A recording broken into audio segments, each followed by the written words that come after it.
consultores vão ter que olhar a partir do diagnóstico e propor soluções. Então, eu já vi casos que foi proposto inicialmente uma ideia de logística, né? De uma ação a ser feita com aquele resíduo, mas que depois não deu certo. Então, talvez foi um erro de planejamento ou não, ou simplesmente foi um erro de execução, que ao executar aquilo, viu-se que não estava dando certo. Então, vocês como consultores que vão ser os responsáveis por pegar todos os dados provenientes do diagnóstico e propor, então, as ações referentes ao que vai ser feito a partir daquele momento. Quais são os procedimentos operacionais que vão ser realizados em relação a todos aqueles dados que vieram do diagnóstico. Vamos avançar. Aqui só tem algumas imagens, né, do sistema convencional que a gente já conhece, que não tem essa preocupação com a reutilização, até tem alguma coleta e reciclagem de resíduos secos, mas a questão do resíduo orgânico não existe, não tem incentivo de reuso, então é um sistema que a gente conhece, né? Então muitos PGRS eles vão simplesmente falar, esse resíduo seco, esse papelão, essa latinha, esse metal, esse vidro vão para tal empresa ou vão para aquela cooperativa ou associação de catadores. E o rejeito e o orgânico vão para aterro sanitário. Ponto. Então, existem muitos PGRS que são assim. Esse material vai para lá, esse material vai para lá e esse vai para lá. E não mostra outras soluções possíveis e viáveis para aquele local. Então, por isso que a gente traz essa ideia, né, de mudar esse sistema convencional de resíduos, que custa muito caro, que deixa os donos de aterros muito ricos, e isso não é mentira, é verdade. Tanto que existem, o pessoal chama, né, máfias do lixo, né, as máfias dos donos de aterro sanitário. Então, a gente quer justamente incentivar que o maior número de resíduos desviem desses aterros sanitários e que a gente possa, então, com essa redução de gastos por parte do município, sobrar dinheiro, né, não só no município, mas as empresas que vão fazer um PGRS voltado para o lixo zero, que sobre, então, ou se compense os investimentos iniciais, né, retornando com tanto na parte econômica, social, ambiental. Então, vai ter todos esses retornos depois, seja a curto ou a longo prazo. A Cibele comentou que em Porto Alegre o aterro custa cerca de R$1 milhão a cada 3 dias. Nossa, Cibele. Nossa, é muito dinheiro. Exatamente. Então, pensa, né? O exercício de vocês verem o que eu, ao fazer um PGRS, ao estar prestando uma consultoria, o que o meu cliente vai, qual vai ser o papel dele, né, nisso tudo, porque não é só a municipalidade, a coleta municipal, que leva lá para o aterro sanitário. Todos os grandes geradores que contratam essa coleta privada, eles também vão levar para o aterro sanitário. Geralmente é o mesmo aterro, só que um vai ser o caminhão que veio da coleta das ruas municipal e o outro vai ser o caminhão que veio da coleta privada, né? Então, o destino é o mesmo e a gente quer justamente fazer com que o cliente que está buscando, né, o serviço de vocês, está fazendo esse PGRS voltado para o lixo zero, tenha clareza do que é essa proposta, então, vai ter como resultado, né? O que vai estar sendo desviado do aterro, o que vai estar sendo compostado, o que vai estar sendo reciclado, quais são as iniciativas sociais e culturais que vão estar surgindo, qual vai ser a mudança interna dos colaboradores, que isso também é bem importante e hoje em dia conta muito, né? Então, tudo isso vocês têm que deixar bem claro, né, na hora de, não só de vender, mas também na hora de propor as soluções, porque às vezes você vende um serviço fácil, mas na hora de implementar as soluções é mais difícil. Então, isso também tem que ser pensado, né? Você tem que mostrar quais são os benefícios que essa empresa, que esse cliente vai ter ao, então, adotar aquelas práticas. Aqui só um desenho, então, aqui fica pequeno de enxergar, mas depois vocês conseguem abrir no PDF, trazendo essa ideia mesmo do reuso, a reutilização, a compostagem. E, por último caminho, então, os aterros industriais e os aterros sanitários. E aquilo que a gente falou, né? 80% dos resíduos produzidos em uma cidade podem ser reciclados ou reutilizados. E aí eu digo que acho que é até mais que 80%, quando a gente inclui os resíduos orgânicos. Quando a gente exclui, esse número é menor, mas quando a gente inclui, vai sobrar apenas principalmente os rejeitos sanitários, aqueles materiais que não têm capacidade de reciclagem, e alguns outros tipos de materiais de resíduos de saúde que devem ser encaminhados para o aterro sanitário. Então, tudo isso a gente pode também mostrar, né, o que aquela quantidade que está sendo gerada vai causar, ou custa, né? Qual é o custo daquilo tudo. Fernanda, a gente vai conseguir salvar esses PDFs? Sim. É que esse PDF, o da aula de ontem, eu já coloquei. Eu salvo ele como uma apresentação e coloco lá no EAD Box. Então, o da aula de ontem é para já estar disponível. Eu não conferi se ele chegou a entrar. Tem que entrar lá de novo. E depois vocês vão poder rever tudo isso, tá, pessoal? Não fiquem... claro, se quiserem anotar, né? Mas depois vai estar tudo isso disponível para vocês. Além dos materiais complementares e do vídeo. Então, esse vídeo da aula está sendo gravado e vai entrar lá também e fica lá por tempo indeterminado para vocês assistirem. Tá bom? Então, antes da gente falar do passo a passo do... Deixa eu só ver que horas são, 8h15. Tá.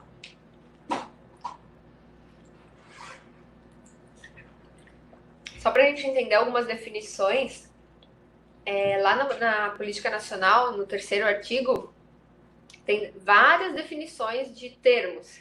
Eu coloquei só algumas que eu acho bem importante e que às vezes surgem algumas dúvidas. Eu coloquei na ordem que está disposto lá na lei. A primeira que eu coloquei aqui é a questão da destinação final ambientalmente adequada, que é diferente da disposição final. Quando a gente fala disposição final, a gente tem que saber que é aterro sanitário. E quando a gente fala destinação final ambientalmente adequada, que daí vai ser a reutilização, reciclagem, compostagem, recuperação energética, enfim.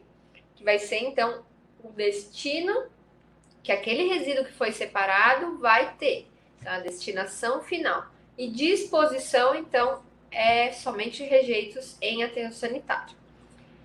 A questão dos geradores, né? Quem que são geradores de resíduos? Então, são tanto pessoas físicas, né, como pessoas jurídicas, de direito público ou privado, que geram os resíduos por meio das atividades, incluindo o consumo. No caso, nós, né, desde pessoas físicas, então até grandes geradores de resíduos vão gerar, né, vão estar gerando por suas atividades cotidianas o resíduo sólido.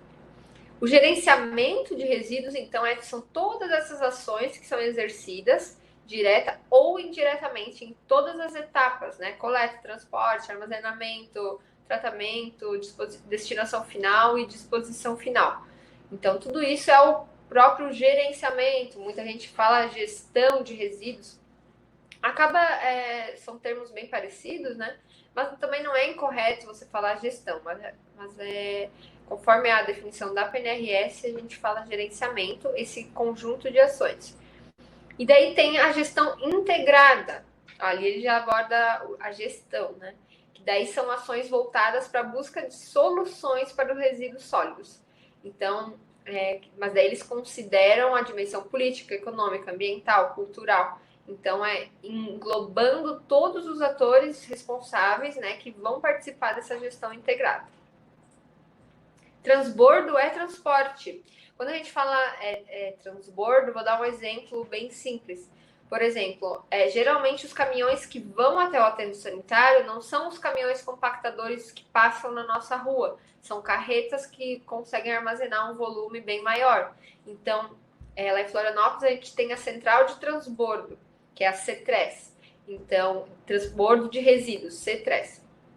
Então, o caminhão compactador que passou na rua, ele chega lá num galpão, e daí a carreta está num nível mais baixo, ele abre todo aquele resíduo que foi, todo aquele lixo, né? Porque é lixo, rejeito que foi compactado e cai dentro de uma carreta. Então, isso é o transbordo, é um exemplo de transbordo, é você transbordar de um caminhão para uma carreta, por exemplo, né? Então, essa carreta que vai ter uma quantidade muito maior, vai armazenar uma quantidade muito maior para levar para o aterro sanitário.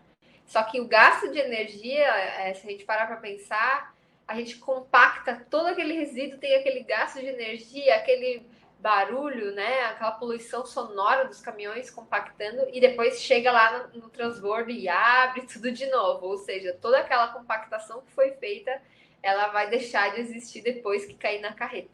Mas é o sistema atual que a gente tem aqui no Brasil. Ah, sim, você comenta ali, né? Transporte e transbordo. Uhum.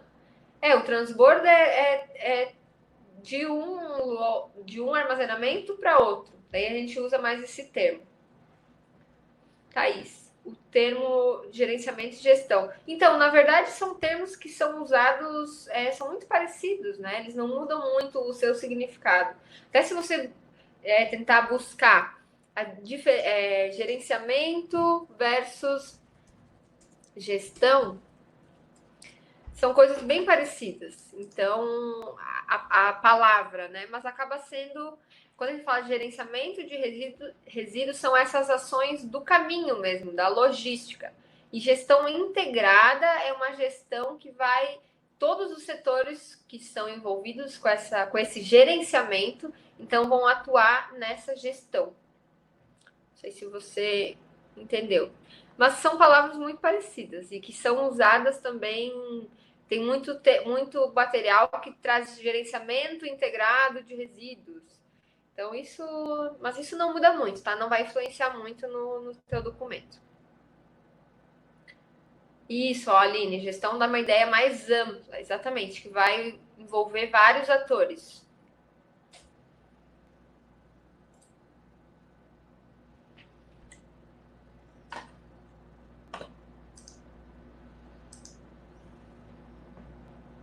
Legal.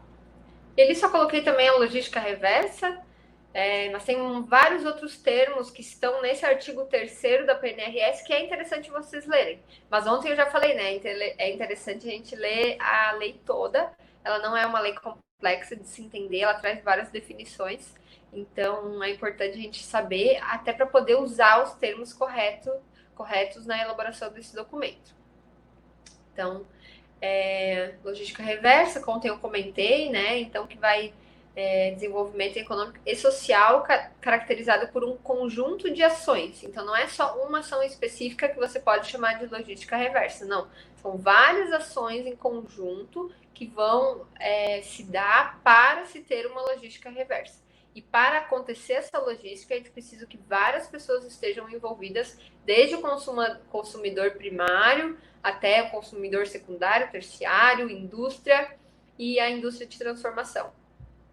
Todos eles precisam ter, e a partir dos acordos setoriais, então, que a gente tem a logística reversa de produtos. Acho que a gente conseguiu tirar sua dúvida, né, Thaís? A questão de gestão e gerenciamento. São termos que vêm da administração. E se você tiver um pouco mais de dúvida, acho que dá para ver. Tem bastante material na rede falando assim que eles são muito parecidos, né? Até várias vezes são usados com o mesmo objetivo. Mas não vai influenciar muito aqui na nossa ideia. Então vamos lá. A questão do diagnóstico é a principal etapa quando a gente pensa em gestão e gerenciamento de resíduos. Por quê? Porque é a etapa que vai trazer todas as informações necessárias para eu poder elaborar as minhas soluções, né? Fazer o levantamento de soluções posteriormente. Então, a gente não vai ter uma boa gestão de resíduos, um bom gerenciamento, eu costumo falar gestão, mesmo para pequenos espaços.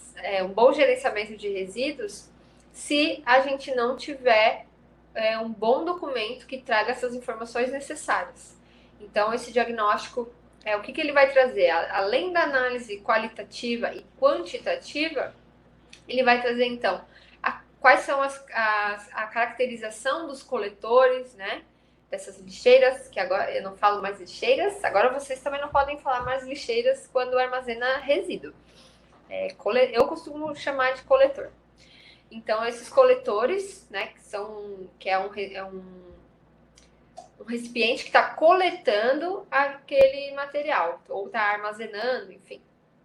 A gente vai trazer, então, quais são as características desses coletores, né? Independente da sala que tiver, do setor que tiver, fazer a descrição exata do tipo de coletor, do local que o coletor está disposto, se onde esse coletor está tem a identificação com placa, tem uma sinalização que esteja visível aos olhos, então tudo isso a gente vai relatar em diagnóstico. O próprio local, né, de armazenamento, seja armazenamento interno, externo. Interno, por exemplo, dentro da loja, e externo é uma casa de resíduos que fica disposta do lado de fora. Tem alguns resíduos que são obrigatórios, né, ficarem dispostos do lado de fora, não pode armazenar dentro, né? Depois que é retirado, feita essa coleta, tem que armazenar do lado de fora. Mais para frente a gente fala sobre isso. Então, vai trazer a pesagem, vai trazer a caracterização desses resíduos, né? A descrição de quais funcionários, né? Quem são os responsáveis por aquela gestão de resíduos, por cada etapa. Então, como eu comentei antes, tem diagnóstico que não traz muito essas responsabilidades já no diagnóstico, ela mostra só depois na parte de proposição de soluções. Eu gosto de já trazer antes, já colocar, porque se não for mudar depois, já vai estar escrito no documento que antes era o setor tal, mas vai passar a ser o setor tal que vai cuidar, que vai passar a ser responsável por aquela atividade. Se quiser também, então, um fluxograma dos resíduos, né, com imagens e descrição das etapas mesmo, desse caminho linear que ele está fazendo dentro da edificação. E uma análise também, se necessário, se for, se o cliente quiser, mas é interessante fazer, que é uma análise crítica de recursos, processos, relações e gestão. No modelo que eu vou mostrar para vocês, no final a gente tem essa análise crítica.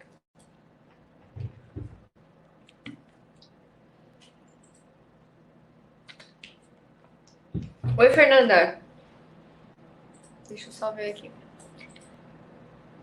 Não, a questão deixa eu só ver aqui. Da diferença é que são termos muito parecidos.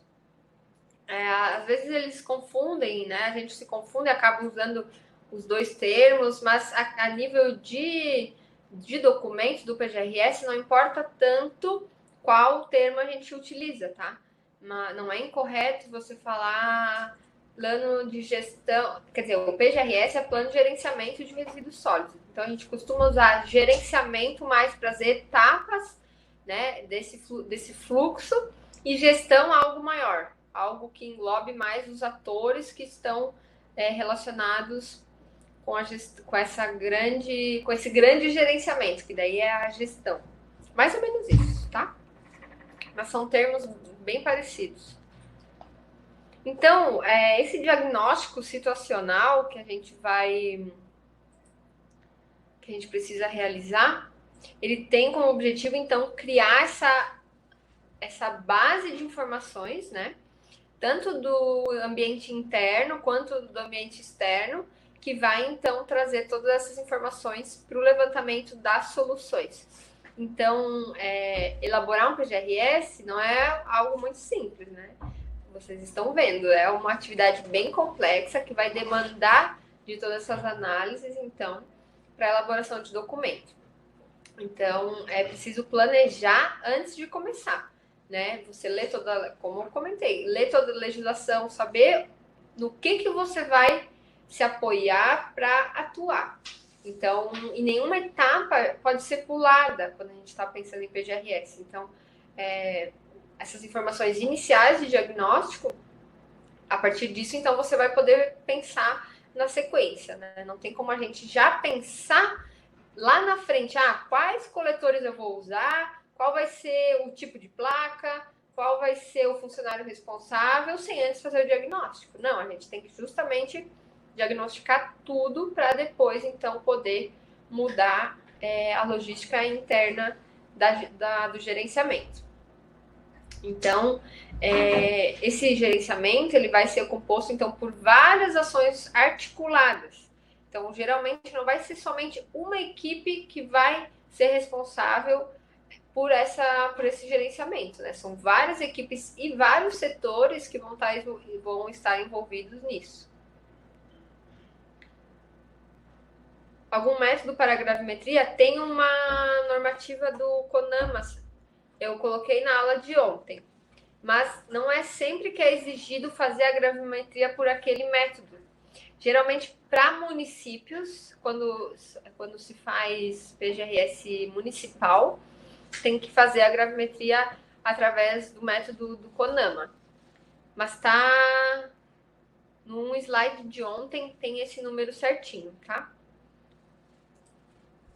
Depois, se você quiser, se você não encontrar, me cobra que eu te ajudo a encontrar. Ela é prévia ao plano? Sim, ela faz parte do diagnóstico, né? Faz parte do levantamento de informações. Então, é durante o levantamento de quantidades que você vai fazer essa gravimetria. Você vai fazer uma análise, né? Análise gravimétrica do que está sendo gerado.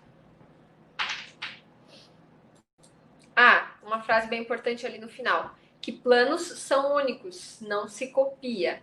Então, assim, nos outros cursos também, muitos alunos acabam falando, vocês não têm um modelo de plano, e a gente não tem como dar um modelo, porque cada plano é um plano, cada exigência é uma exigência.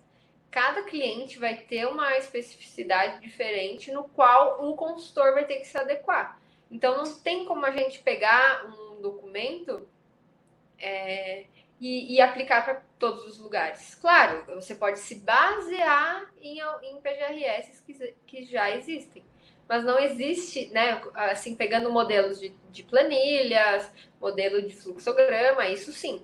Mas pegar algo pronto não tem como, porque o diagnóstico, agora falando parte de diagnóstico, né? Diagnóstico não são só preenchimentos de planilhas, você tem que descrever também contextos, o que está acontecendo, né? Quais são os entraves, quais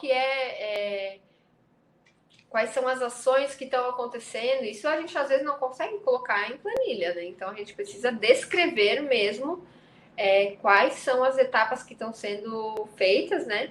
Para poder entender o gerenciamento atual e propor as ações futuras. Então, é importante que a gente conheça todas as atividades que são realizadas no empreendimento. Desde a atividade principal, por exemplo, venda no supermercado. A atividade principal é venda de mercadorias. Mas as outras atividades que estão por trás são muitas, né? Então, todos os setores que estão por trás, lá na área de armazenamento, a equipe de limpeza, a equipe administrativa, equipe de segurança, equipe que troca ar-condicionado, enfim, alguns exemplos. Mas tem que conhecer todas as atividades, e não só as atividades dos funcionários que são contratados pela empresa, como também aqueles que são contratados de forma terceirizada. Então, isso também tem que estar bem claro, né? Todas as atividades que são realizadas naquela edificação, naquele empreendimento. Então, algumas informações importantes, né? Quantas vezes que funciona por semana, são todos os dias da semana, o horário de funcionamento, quais são os turnos que essa empresa trabalha, se tem alguma mudança conforme a época do ano. Então, isso é importante de colocar. Então, e dependendo da atividade, então, realizar essa análise que condiz com a realidade da atividade. Se é uma loja, por exemplo, como a Glaucia falou que em Guarulhos eles estão exigindo o PGRS até de pequenos estabelecimentos. Se é uma loja, uma loja que vende roupas, a complexidade desse PGRS vai ser muito menor do que de um mercado, do que de uma farmácia, de uma clínica, né? Então, a gente tem que seguir em relação à realidade daquele empreendimento, então, fazer um diagnóstico coerente para depois, então, fazer todo o levantamento das ações. Dúvidas? Não existe uma formatação a ser seguida? Não existe formatação. infelizmente, não existe. Existem modelos que você pode olhar, entender e fazer. Mas, por exemplo, a lei não traz nenhuma tabela ou planilha, né, modelo de planilha a ser preenchido para a realização do PGRS. Só que assim, no caso quando vocês vão fazer a certificação, não sei se aqui alguém já fez o curso da certificação, acho que eu anotei, não lembro se eu anotei ontem. Alguém falou que já fez, né? Lá no curso da certificação, daí sim, vai ter algumas planilhas que no momento de fazer essa análise da certificação, essas planilhas vão ter que ser preenchidas. Mas é diferente de planilhas de diagnóstico, por exemplo. Né? Então, o diagnóstico ele não tem modelo, você pegar lá um documento que você vai poder simplesmente abrir e colocar as informações. Isso, vocês vão sair, exatamente, eu vou mostrar todas as etapas e vou trazer inspirações para vocês verem alguns métodos que foram utilizados, porque assim, a complexidade que você tem que ter, você vai chegar num local e você já vai ter a ideia, eu preciso da planta baixa desse local, eu preciso do fluxograma dos funcionários, eu preciso saber quais setores tem essa empresa. Então, você já vai adquirindo essa expertise, né, de chegar num ambiente e já saber quais informações vão ser necessárias, as informações básicas.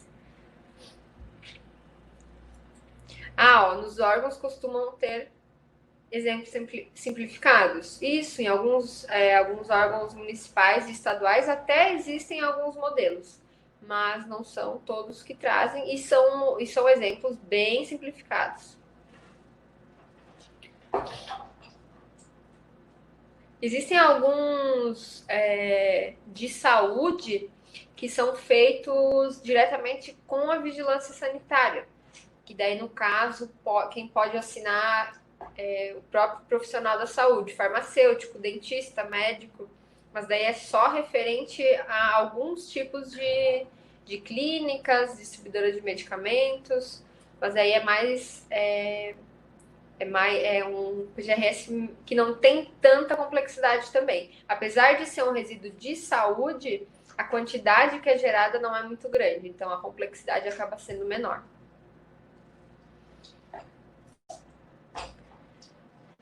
Então, né, a necessidade da gente ter essa divisão de setores e, se for um setor operacional, também subdividir esse setor operacional. E ele pode ser dividido, então, por produto que está sendo produzido ou não, ou por salas, por processo produtivo, e daí depende do nível de informações que o consultor vai precisar. Uma coisa importante também nessa etapa de diagnóstico é a participação dos funcionários por parte de entrevistas. Então, vocês podem realizar entrevistas e podem também ter a ajuda deles para preenchimento das próprias planilhas. Então, existe uma forma de o diagnóstico ser elaborado somente com a equipe de consultoria, no qual eles vão em loco e pegam todas as informações, ou não. Ou se faz um treinamento básico com essa equipe que está ali no dia a dia e eles mesmos vão preenchendo essa planilha. Então, existem essas duas possibilidades, né? Ou fazer só com os consultores, com essa equipe, ou também em parceria com eles. Então, além de entrevistas, de preenchimento de planilha, o consultor também deve buscar, junto à administração da empresa, as diretoria que cabe isso, se já possui algum dado em relação à gestão de resíduos. Dependendo do tipo de resíduo, a empresa vai ter algum dado. Se não tiver, uma forma também de obtenção desses dados é conforme a compra. Então, a partir dessas notas de entrada, né, de compras, a empresa, então, vai poder saber a quantidade de resíduos que está sendo geradas. É também uma forma, quando não se tem ideia do que está saindo, olhar essas notas de entrada. Então, aqui, uma das primeiras etapas, quando a gente faz o diagnóstico, a gente vai traçar o perfil desse cliente. Então, a razão social, CNPJ, inscrição estadual, se tiver, nome fantasia, qual que é a atividade principal, qual que é o endereço desse empreendimento, se tiver também coordenadas geográficas, se quiser colocar um mapa e localizar dentro do mapa da cidade, por exemplo, a localização desse empreendimento, o endereço para correspondência, caso não for o mesmo endereço do empreendimento, número de funcionários, né? O fluxo de funcionários entre turnos também é importante, todos os setores, mapear esses, inclusive se tiver em andares diferentes, mapear em cada andar qual setor está disposto em cada andar do empreendimento, da edificação, e também trazer o nome das pessoas no qual os consultores buscaram as informações e também as pessoas que são representantes legais desse empreendimento.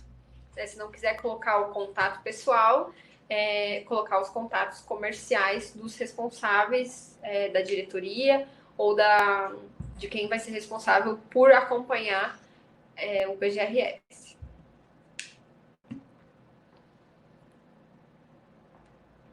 Então, como eu falei, não tem um modelo específico de preenchimento dessas informações.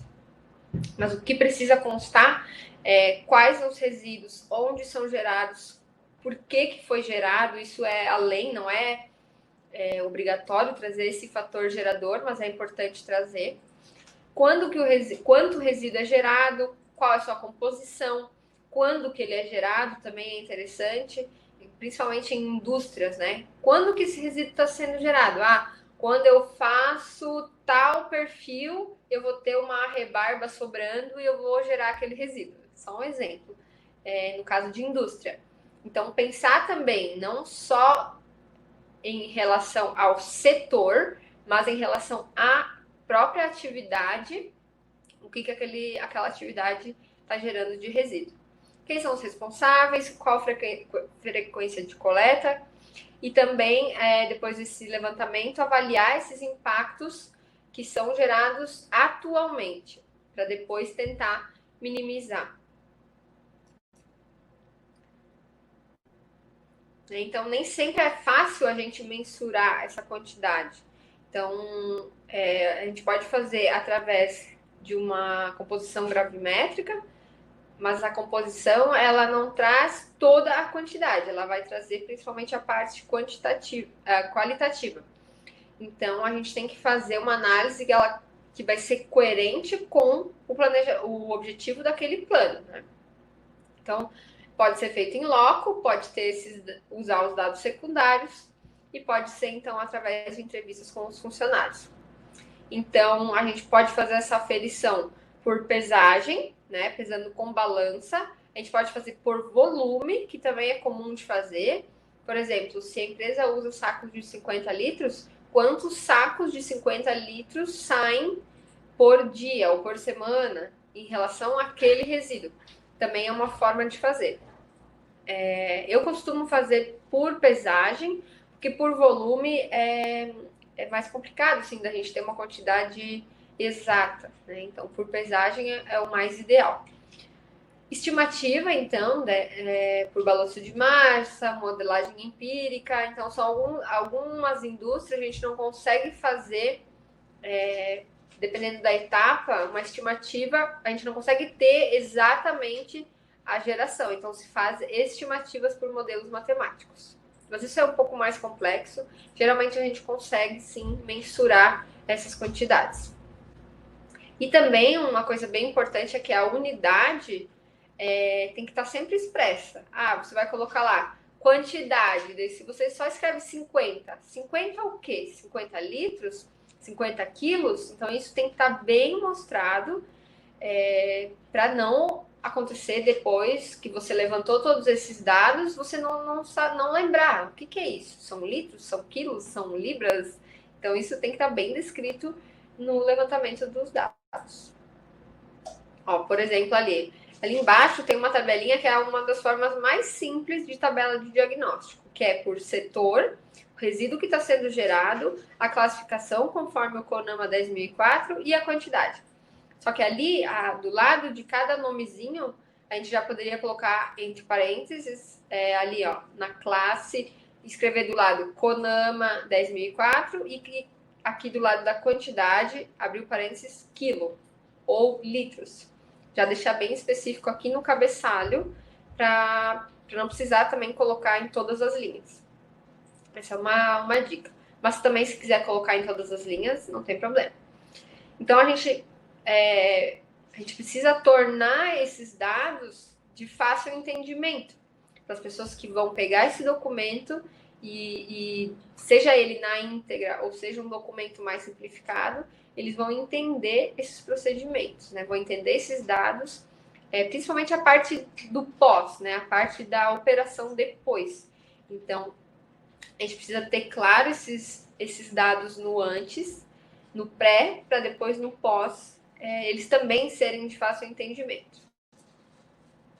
Então, aqui algumas ideias de tabelas para a realização de diagnóstico. Tá? Eu fui pegando vários modelos aleatórios, tá?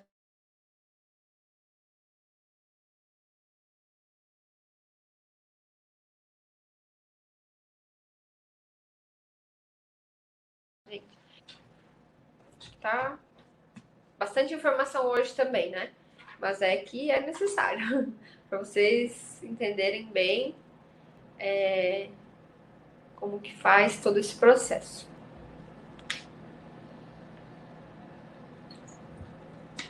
Então, aqui um exemplo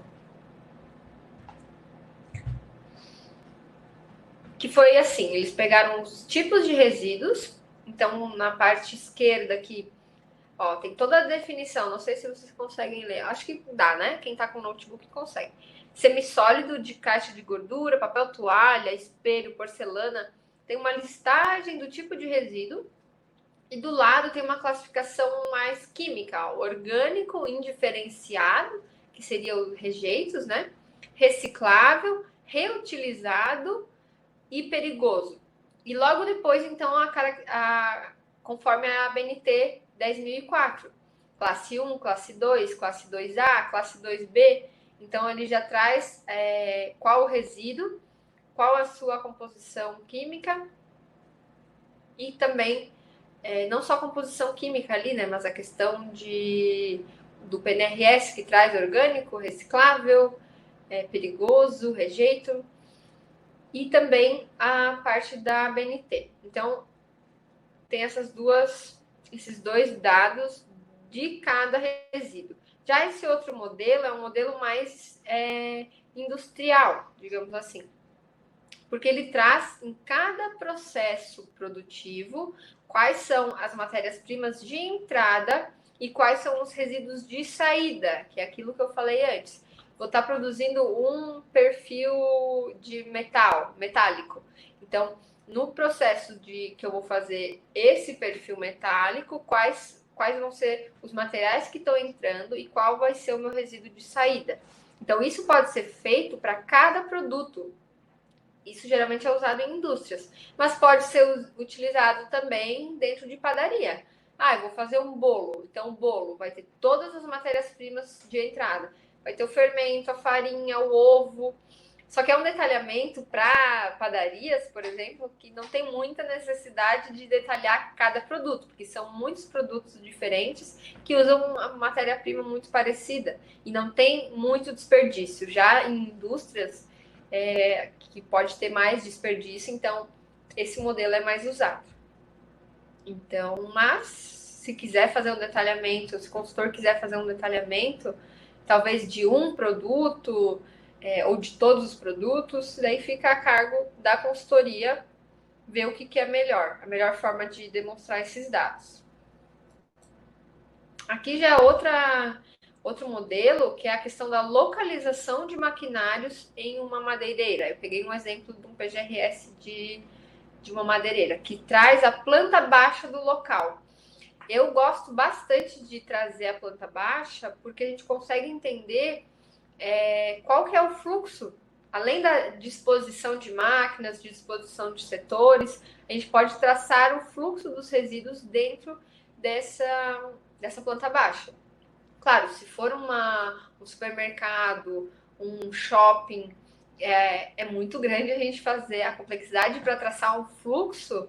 O fluxo é um caminho mesmo, é muito grande, então talvez não seja muito indicado para o fluxo, mas é legal, é interessante trazer a planta para mostrar principalmente os locais de armazenamento temporário, para classificar os setores da empresa, né? Então, para quem vai pegar aquele documento, já fica visível onde que são os setores e quais setores estão próximos dessas centrais de armazenamento, e a partir dessa planta também poder planejar novos locais de armazenamento.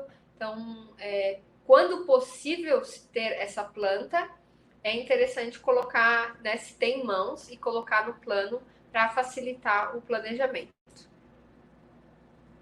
Outro exemplo aqui, que também é da madeireira, ele traz o tipo de operação, o fator gerador e o tipo de resíduo. Então, por exemplo, ali é o recebimento de matéria-prima. O que é o fator gerador do resíduo? Sem critérios de controle da quantidade de matéria na compra e no recebimento. Tipo de resíduo, material de aproveitamento e resíduo grosso. Não sei exatamente o que são esses resíduos, né? Mas é o resíduo que foi classificado lá dentro dessa madeireira. Então, para eles, nesse caso, foi interessante trazer o fator gerador desse resíduo, para depois que se faz esse levantamento do fator gerador, poder pensar quais ações vão ser planejadas para minimizar, né, para diminuir a geração desse resíduo. Aqui é um modelo que é utilizado em escolas, que pode ser utilizado em escolas, mas também pode ser utilizado em outros locais, que é fazer uma planilha para ser preenchida pelos funcionários que são responsáveis da limpeza e gerenciamento dos resíduos. Então, o que essa planilha traz? Em que dia a pesagem foi realizada, onde foi gerado esse resíduo, qual resíduo foi gerado, qual é a categoria, a quantidade em quilos e o destino atual. Então, numa escola, por exemplo, que tem uma equipe de limpeza atuando, eles sabem que geralmente o caminho, o fluxo dos resíduos é igual todos os dias. E eles sabem, né? Eles têm uma sequência de retirada de sacolas, uma sequência de limpeza das salas. Então, eles podem diariamente fazer a pesagem desses resíduos, utilizando umas balanças de mão simples, porque são resíduos que não são muito pesados, então é fácil pesar no momento da retirada. É diferente, talvez, de resíduos de cozinha, que são mais pesados, que daí teria que ter um acompanhamento por parte da equipe de consultoria.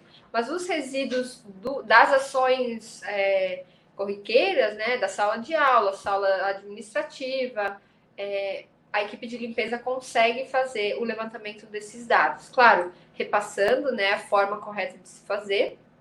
O ideal é que se faça junto 2 dias e talvez nos outros dias deixar com a equipe de limpeza preencher. Ou não, né? Ou a própria equipe de consultoria acompanhar durante todos os dias e fazer essa pesagem.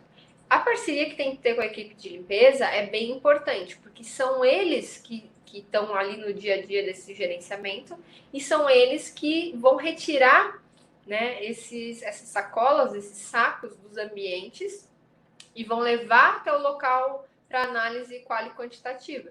Então, não somente se for fazer essa parceria para preenchimento da planilha, tem que explicar também quais são os procedimentos que devem ser adotados na hora de retirar e armazenar esses sacos para análise qual e quantitativa, né? Então, vai ter que ter esse treinamento por parte da equipe de limpeza.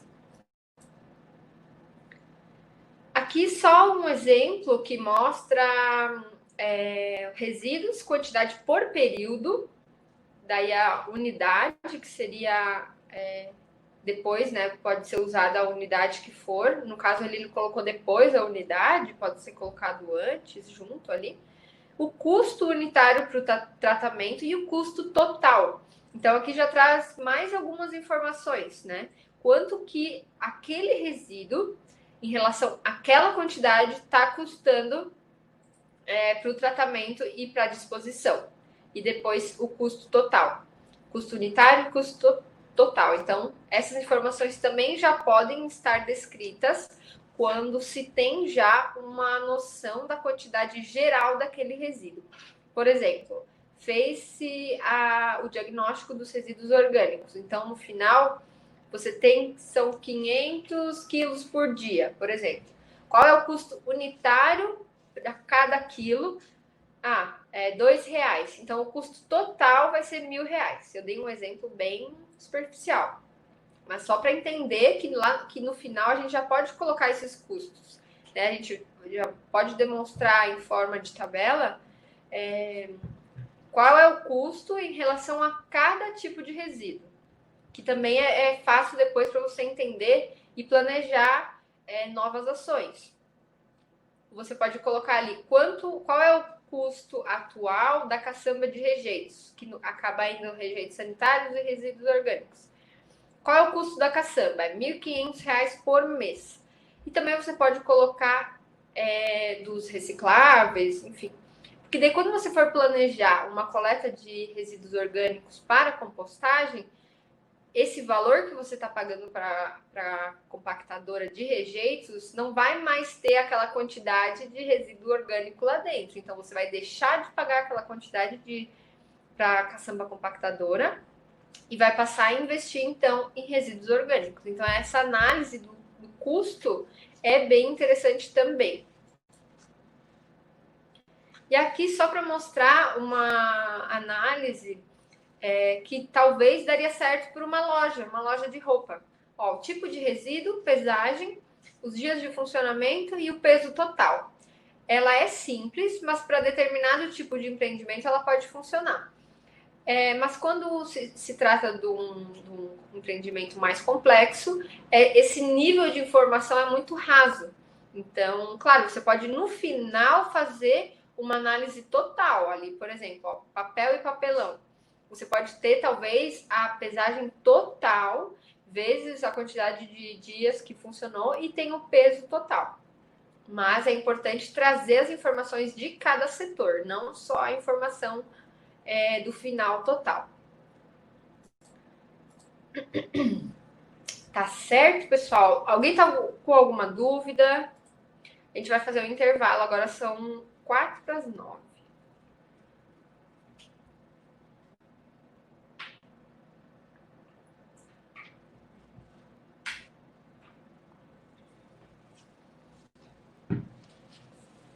Que bom que tá tudo certo.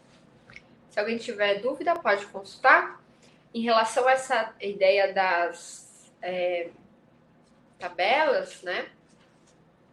Trouxe vários modelos para vocês verem mesmo como que esses dados são dispostos e como vai depender mesmo de cada local para obtenção desses dados. Então, é bem importante que vocês, no momento que vão iniciar esse diagnóstico, né, já pensarem que, assim, se você for no local com um caderninho, vou lá com a caderneta e vou anotar tudo que eu sei. Você depois, quando você chegar em casa para repassar tudo isso para passar limpo, você não vai entender, você não vai saber aquela quantidade veio de qual setor. Você vai ter um retrabalho para entender o que você colocou, seja em papel ou já no computador, se você não se organizar antes. Então, por isso, já fazer essas planilhas para serem preenchidas em loco no momento de averiguação.